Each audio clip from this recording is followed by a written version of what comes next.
আমার আসলে এটাই মনে হয়েছে যে উনি হয়তো ভাইরাল হতেই চেয়েছেন আমার ফেস ভ্যালুটা ইউজ করে, বাট এটা এত নেগেটিভলি না করলেও হতো। কারণ যে কেউ আমার সাথে কোলাবোরেশন করতে চায়, ভিডিও করতে চায়, তার সাথে আমি ভিডিও করি। বাট উনি যে এই জিনিসটা পুরোটা একেবারে এমন একটা খারাপ পর্যায়ে নিয়ে গেছে যেটা আমি আসলে আমার কাছে পজিটিভলি আসেনি, সবাই নেগেটিভলি নিয়েছে এবং বলছে যে এটা আসলে ভাইরাল হওয়ার ওয়ে না, মানুষকে এত বিরক্ত করে এবং এত নেগেটিভিটি দিয়ে যে এই যে 20 তলা থেকে লাফ দিব, বিষ খাবো, এসব এসব তো আসলে ভালোবাসা হতে পারে না। হ্যাঁ, এটা সত্যিকার ভালোবাসা তো কখনোই না, ডেফিনেটলি না। আর এটা আমার কাছে প্রথমে যেটা মনে হয়েছিল যে এটা একটা কন্টেন্ট, কিন্তু কন্টেন্টটা যখন এত বাড়তেই থাকে তো সেটা স্ক্যামিংয়ের পর্যায়ে চলে যায়। আমার কাছে এখন একদম স্ক্যামিংয়ের পর্যায়ে মনে হয়। তাকে তো আমি আগে থেকে চিনতাম না, ডিজে শাকিলের গান রিলিজ হওয়ার ব্যাপারটাও আমি জানতাম না। আমি মমো ভাইকে চিনি, মমো স্টুডিওর। তো মমো ভাই আমাকে ইনভাইট করেছেন একটা গান রিলিজের ব্যাপারে, বলেছে যে ওখানে একটা কেক কাটা হবে, একটা গান রিলিজ করা হবে। তো সেই হিসেবে আমি তার স্টুডিওতে গিয়েছিলাম এবং সেখানে যেয়ে দেখি যে একেবারেই হুলস্থুল কাণ্ড। আপনি তো ছিলেন, আপনি দেখেছেন যে ইভেন আমি গেট দিয়ে ঢোকা পর্যন্তও কিন্তু আমি জানতাম না যে ভিতরে এই অবস্থা। তো তাকে দেখে আমি খুব মানে বাক্যহারা হয়ে গেছি আর কি, কথা কথা বের হচ্ছিল না আমার মুখ থেকে যে আমি কী বলবো, কোন লাইনে কথা বলবো। এরকম পাগলামি তো আমি সামনাসামনি কোনোদিন দেখি নাই। এটার তো কোনো ভালোবাসা হইতে পারে না। এইভাবে কেউ ভালোবাসা, এভাবে ভালোবাসাবাসি বা কোনো সম্পর্ক হয় না আসলে। না, আমার তো কোনো ধারণা ছিল না ওখানে যে একটা আরেকজন ব্যক্তি এরকম অদ্ভুত একটা সাজে বসে আছেন, এটা তো আমি জানতামই না।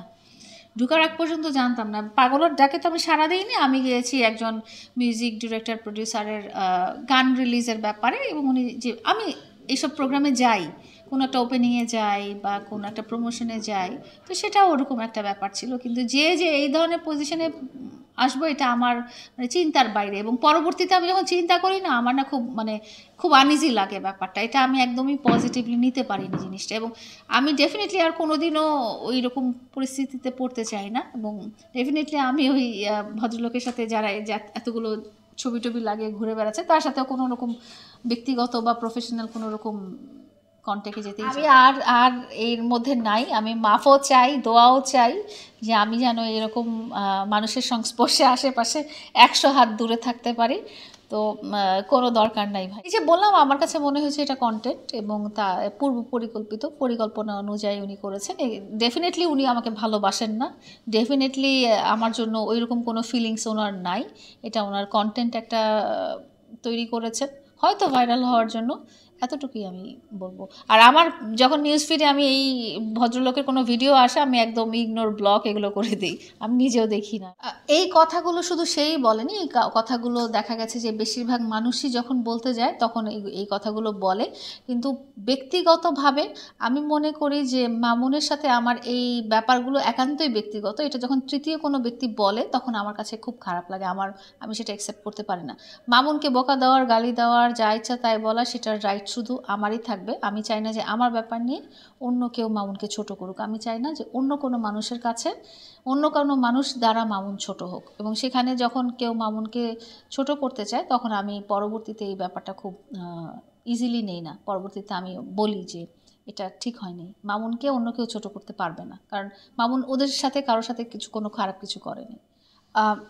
ওনাকে তো ভালোবাসা কোনো প্রশ্নই আসে না, কোনোভাবেই আসে না, কোনোভাবেই আসে না। এবং ওনার যে কন্টেন্ট যেগুলো হয়েছে, যে নাচানাচি এসে, সেটাও আমার ভালো লাগছে না, একেবারেই ভালো লাগছে না। এবং আমি তাদেরকে হুঁশিয়ারি করে আমার ফেসবুক পেজে আমি একটা স্টেটমেন্ট দিয়েছি যে যদি জিনিসটা বাড়তেই থাকে এবং যদি জিনিসটা স্ক্যামিংয়ের পর্যায়ে চলে যায়, তাহলে আমি অবশ্যই আইনি সহায়তা তাদের এগেনস্টে নেব। কারণ এটা থামা দরকার, একদম ভালো লাগছে না জিনিসটা।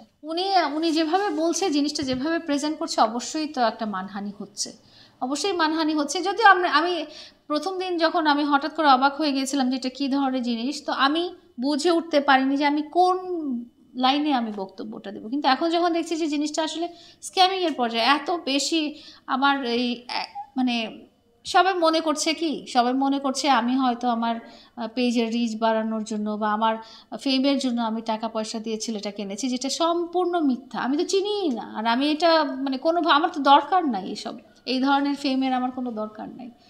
তো আমার অবশ্যই মানহানি হচ্ছে।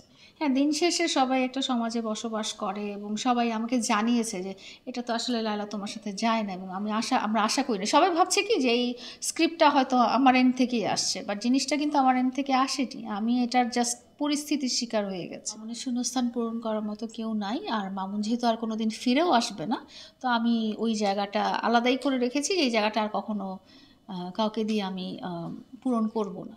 এটা ওই রকমই থাকবে। মামুনের উদ্দেশ্যে আর কোনো বার্তা নেই, বার্তা সব আগেই দিয়ে দিয়েছি। আমি চাই তুমি একটা শুদ্ধতম মানুষ হও। সারা জীবন চেয়েছি তুমি খুব ভালো থাকো, নিজের ক্যারিয়ার গড়ো, এখনও সেটাই চাই এবং সারা জীবন সেটাই চাবো। কিন্তু আমি চাই যে তোমার মধ্যে যে দোষ ত্রুটিগুলো আছে, সব মানুষের মধ্যে ছোট ছোট দোষ ত্রুটি থাকে, কিন্তু তোমার মধ্যে যে বড় বড় দোষ ত্রুটিগুলো আছে সেগুলো তুমি দূর করো, কারণ মানুষ ইচ্ছা করলে সবই করতে পারে। তো আমি চাই তুমি একজন শুদ্ধতম মানুষ হও।